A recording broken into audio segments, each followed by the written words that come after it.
Hoy en Conciencia hablaremos sobre el cambio climático en el Chirripó.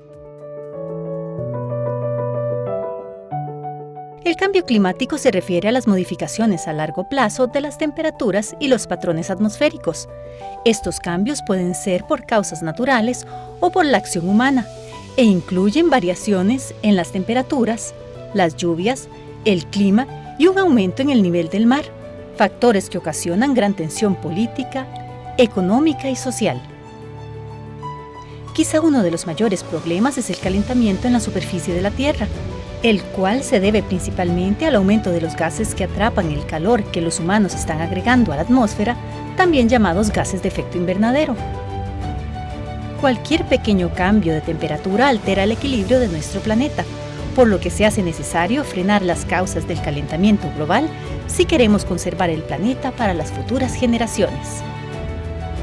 Y para conversar más sobre este tema, nos acompaña la doctora Andrea Vincent Rossi, docente e investigadora de la Escuela de Biología de la Universidad de Costa Rica.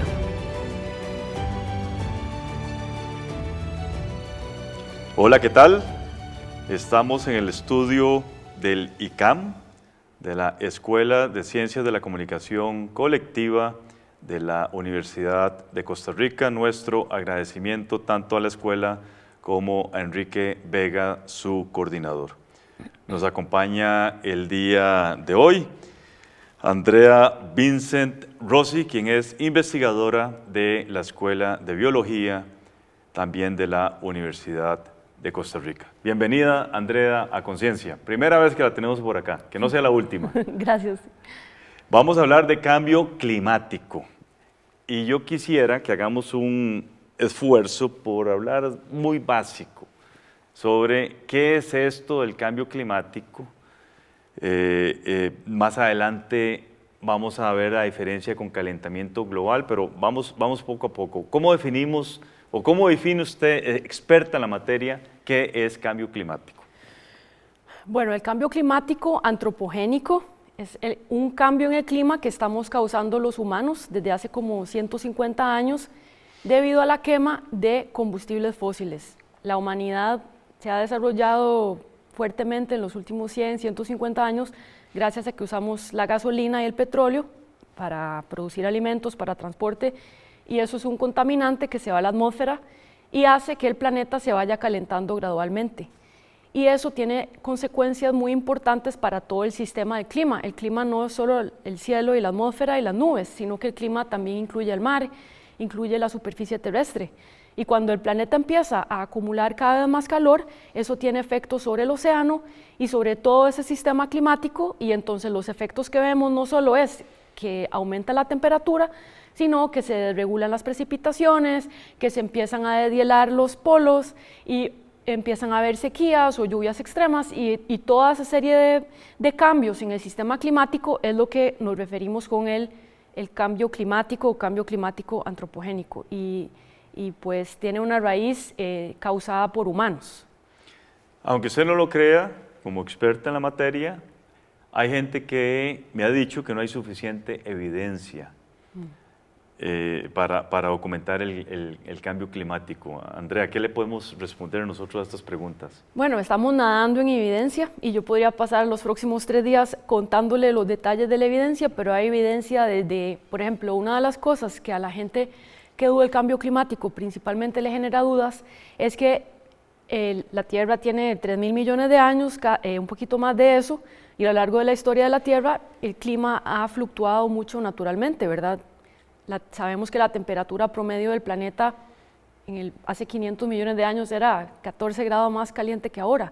Entonces, ha habido mucha variabilidad climática en el pasado, pero tenemos datos muy buenos que nos muestran que lo que está pasando ahora no es parte de esa variabilidad natural, sino que es el producto físico de esos gases de efecto invernadero que ahora estamos poniendo en la atmósfera. Principalmente muchas de esas personas son políticos. ¿Por qué? Bueno, la industria de petróleo y la industria de combustibles fósiles es una industria de 7 trillones de dólares, o sea, es una de las industrias más lucrativas del planeta. Entonces, cuando hablamos de cambio climático Y si aceptamos el cambio climático, aceptamos que es tremendo y que tenemos que hacer algo para solucionarlo. Y eso implica no solamente dejar de usar gasolina, implica una transición económica, o sea, implica cambiar completamente el sistema económico global e implica que esas compañías y toda esa industria de 7 trillones de dólares simplemente ceda y desaparezca y se transforme en otra cosa. O sea, eso es muy difícil, es irrealista pensar que eso va a suceder de una manera tan fácil. Entonces es natural, porque la economía y la política y el comercio y los sectores productivos siempre van muy enlazados con la política, que haya resistencia, porque es muy duro esa transición. Y yo creo que es algo que tal vez no está tan visible, esto no es un problema ambiental, es que el mundo tiene que cambiar cómo opera y eso no es fácil de hacer. Usted mencionó que es cambio climático antropogénico, de origen o producto del ser humano. Sí. ¿Es exclusivo del ser humano o hay otros agentes también que generan cambio climático? Hay otros agentes que generan cambio climático, por ejemplo, hay otros agentes que pueden aumentar la temperatura o que la pueden enfriar, por ejemplo, los volcanes, ¿verdad? Los volcanes producen cenizas, eso puede enfriar el planeta, también producen CO2, eso también puede aumentar, es una fuente de CO2 que no sería la quema de gasolina, sino que emiten los volcanes, por ejemplo. También el sol, a veces el sol brilla más duro, digamos, o menos, y sabemos que el sol se está madurando, o sea, el sol está calentando más, pero todas esas cosas se pueden medir. La contribución que todos esos factores naturales hacen al calentamiento que estamos viendo ahora, eso se puede medir, y se ha medido con mucha certeza que la contribución que todas esas cosas, que no son quema de gasolina, hacen al calentamiento global, son mínimas. Y eso está muy bien estudiado y hay un gran consenso científico, eso se puede contabilizar. Entonces, ni siquiera vale la pena preocuparnos mucho por eso, porque la gran causa es la quema de combustibles fósiles. Deforestación y agricultura. Sí, también. Bueno, el gas de efecto invernadero principal es el dióxido de carbono, que es el que se produce cuando quemamos gasolina. También hay otros gases de efecto invernadero, como el óxido nitroso. Ese se produce, por ejemplo, cuando echamos fertilizantes nitrogenados, el nitrato de amonio, la urea que usamos en agricultura. Eso llega al suelo y se emite, se libera otro gas de efecto invernadero. La agricultura, las vacas producen metano por sus procesos digestivos.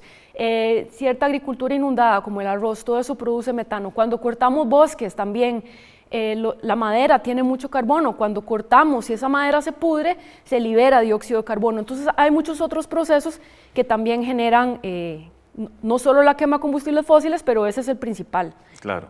Vamos a hacer una primera pausa, sí. Ya regresamos con todas y todos ustedes. Estamos conversando con Andrea Vincent Rossi, quien es investigadora de la Escuela de Biología de la Universidad de Costa Rica. Con ella hablamos sobre cambio climático. Ya regresamos.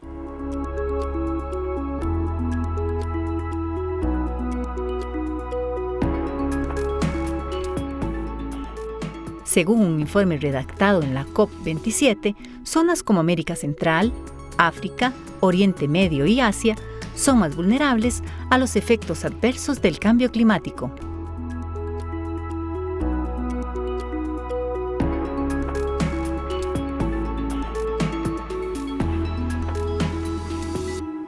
Gracias por continuar con nosotros. Estamos hablando con Andrea Vincent, quien es investigadora de la Escuela de Biología, y con ella hablamos sobre cambio climático.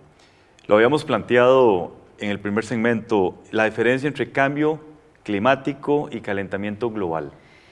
Bueno, para mí no hay ninguna diferencia, son dos términos que se usan de manera intercambiable. O sea, tal vez el calentamiento global es como, o sea, el planeta se está calentando y la consecuencia de eso no solo es un aumento de temperatura, sino una desregulación de todas las manifestaciones del clima. Pero esencialmente cuando la gente lo habla se refiere a lo mismo: crisis climática, calentamiento global, destrucción climática. Todo se refiere a lo mismo. Sí. ¿Es demasiado tarde, Andrea, para detener y prevenir los efectos o consecuencias del cambio climático? Bueno, ya hay una serie de cambios que ya en esta generación no podemos hacer nada, ¿verdad? Porque ya hay procesos físicos que ya se han puesto en marcha, que no podemos hacer nada, que van a seguir su curso, aunque detuviéramos todas las emisiones de gases de efecto invernadero hoy. Entre otras razones, por ejemplo, el mar lleva mucho tiempo absorbiendo calor y lo libera muy despacio. Y a medida que el mar va liberando calor, eso tiene efectos sobre el clima que ya están ahí y no se puede hacer nada. Entonces, de cierta manera, la respuesta es no, en el sentido de que sí o sí esto va a seguir empeorando hasta que decidamos tomar acción global y tal vez en el próximo siglo las cosas empiecen a mejorar. Ahora, esto no quiere decir que tenemos que echarnos a morir y decir ya no hay esperanza, no hagamos nada, porque es muy, muy, muy importante tratar y seguir luchando para que ese aumento de la temperatura sea lo menor, o sea, el menor aumento de temperatura posible, porque hace una diferencia abismal, por ejemplo, que la temperatura promedio del planeta aumente 1.5 grados por encima de lo que había en 1800 a que aumente 2 grados, ¿verdad? Es una diferencia gigante en términos de la destrucción que causa. Entonces, ¿qué puedo hacer yo para detener los efectos del cambio climático? Bueno, hay muchísimas cosas que todas las personas podemos hacer, porque como el cambio climático ahora o la crisis climática es algo que abarca y toca todos los sectores de la sociedad, hay muchas cosas que se pueden hacer. Todo depende de lo que cada uno de nosotros quiera hacer a nivel individual, ¿verdad? No hay que ver esto como algo sacrificial necesariamente, ¿verdad? No hay que hacer grandes sacrificios, pero sí hay que pensar en cómo podemos hacer. Hay acciones desde el lado individual, ¿verdad? Desde preguntarnos, informarnos más sobre qué podemos hacer para reducir nuestras emisiones de gases de efecto invernadero. Tratar de usar más bicicletas, tratar de tener compostas en la casa, tratar de no usar plástico, todas esas cosas que son a nivel individual.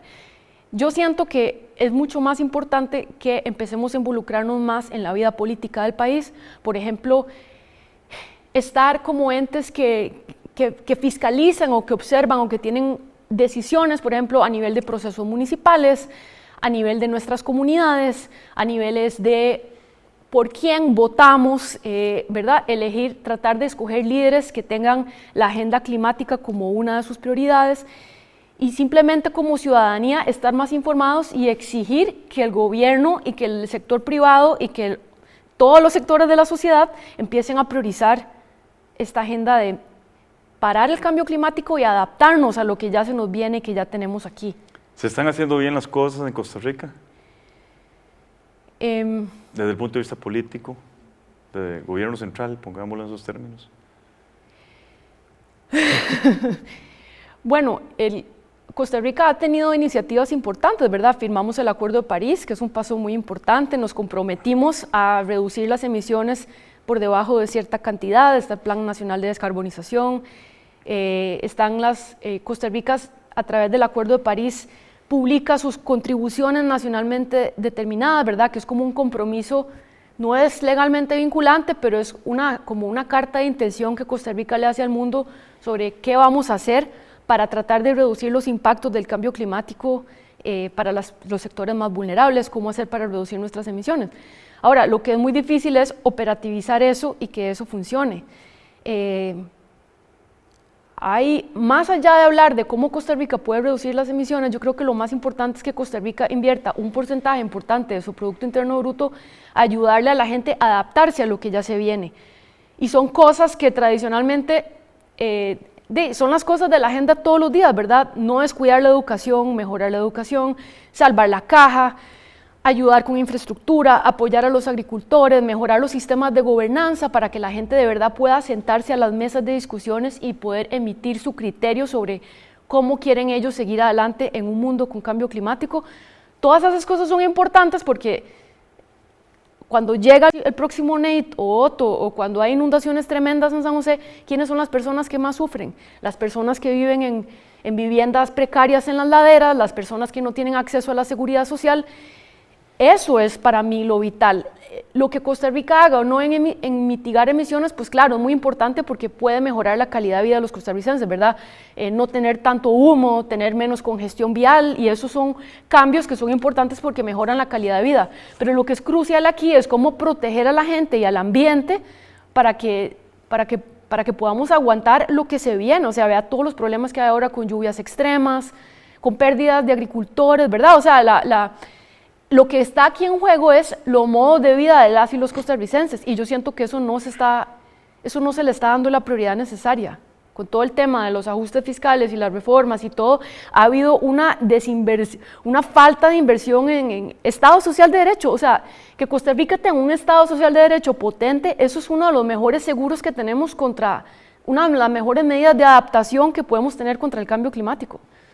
Se habla siempre de mitigación y adaptación. ¿Qué entendemos nosotros por adaptación al cambio climático? Ok, mitigar significa reducir las cosas que causan el cambio climático, o sea, reducir las emisiones de gases de efecto invernadero.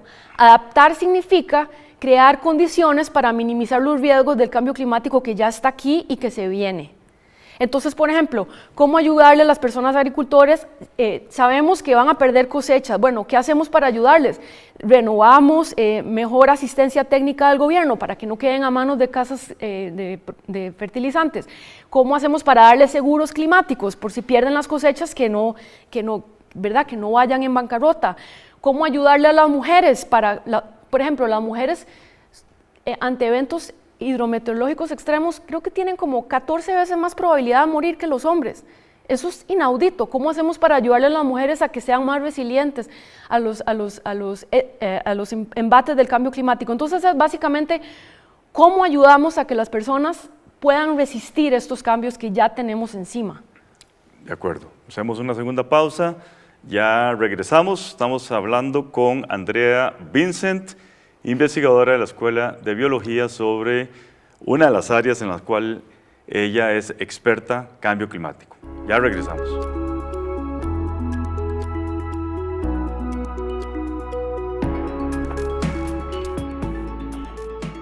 En la actualidad, la quema de combustibles fósiles libera casi 6.000 millones de toneladas de dióxido de carbono a la atmósfera.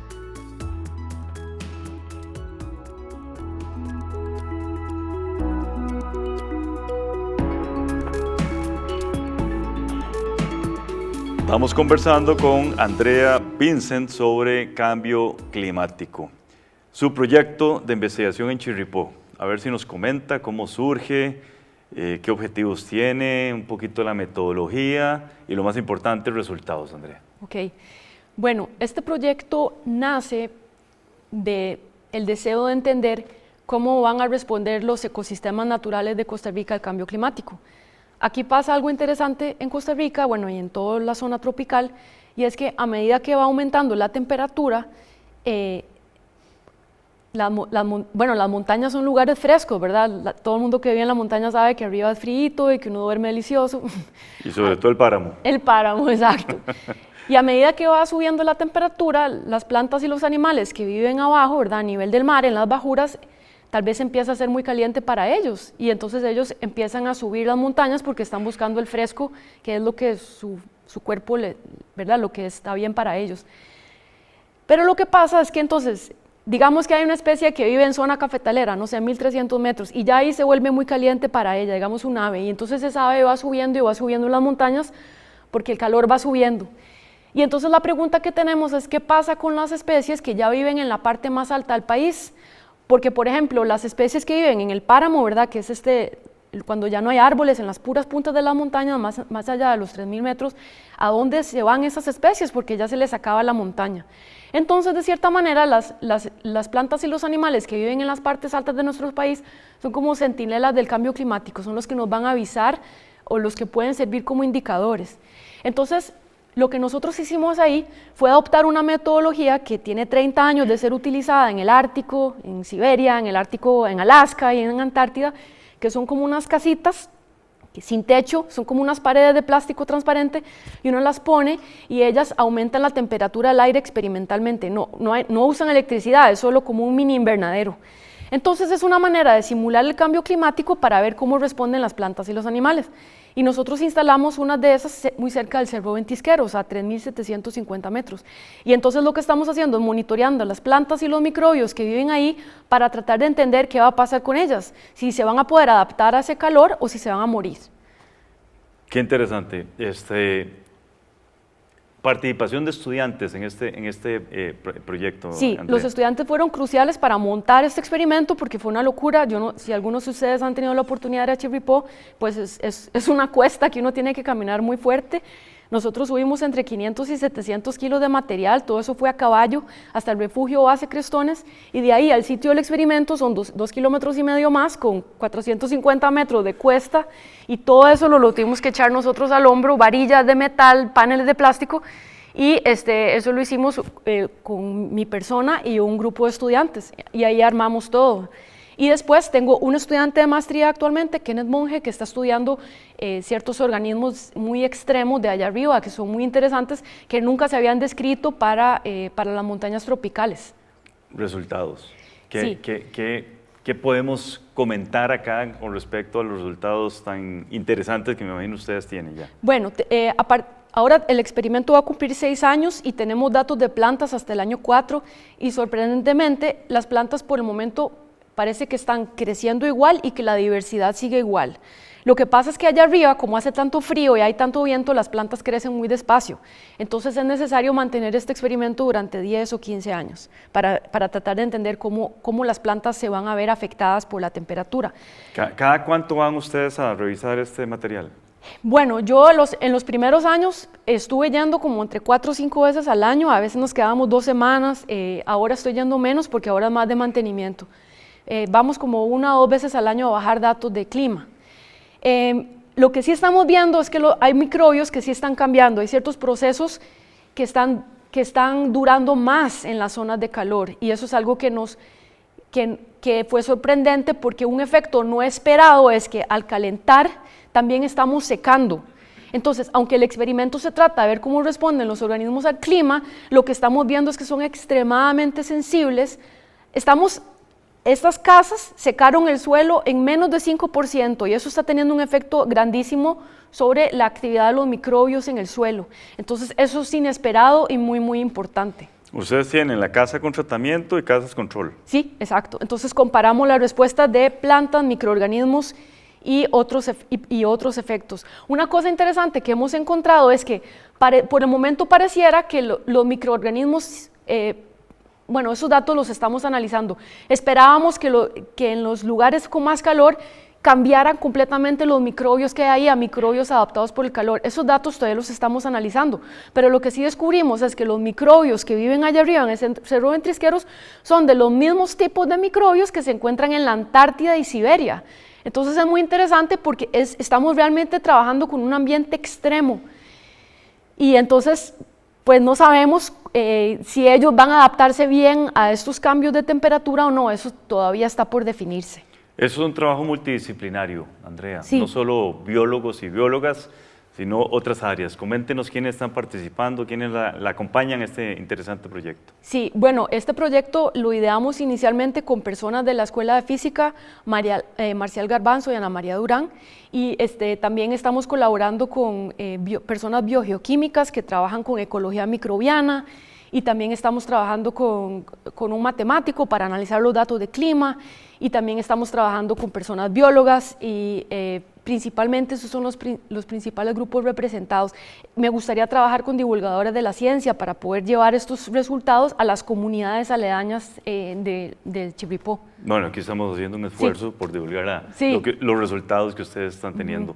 Y cuando un poquito más adelante, está cordialmente invitada a regresar y compartir este conocimiento. Sí. Muchísimas gracias, Andrea, Mucho y gusto. felicidades por tan interesante diseño experimental. Muchas gracias.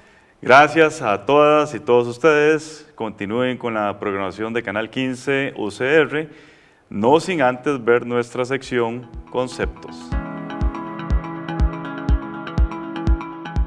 Gracias por acompañarnos a otro segmento de Conceptos.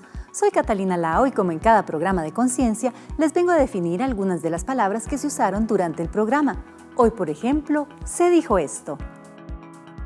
Ese se produce, por ejemplo, cuando echamos fertilizantes nitrogenados, el nitrato de amonio, la urea que usamos en agricultura.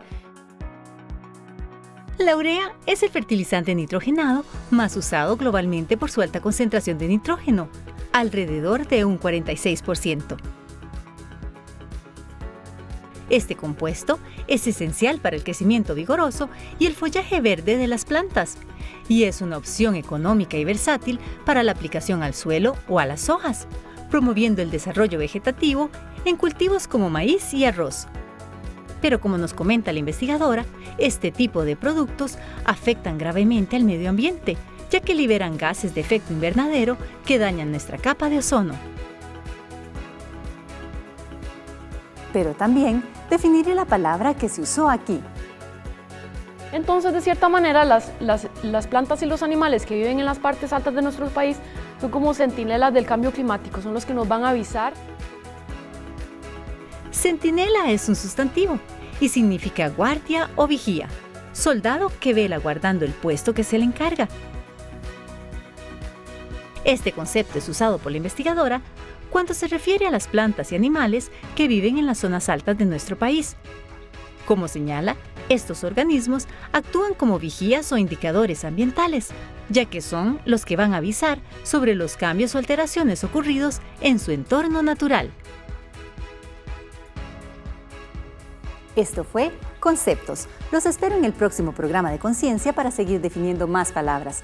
No olviden visitar nuestros sitios de Facebook y YouTube. ¡Hasta la próxima!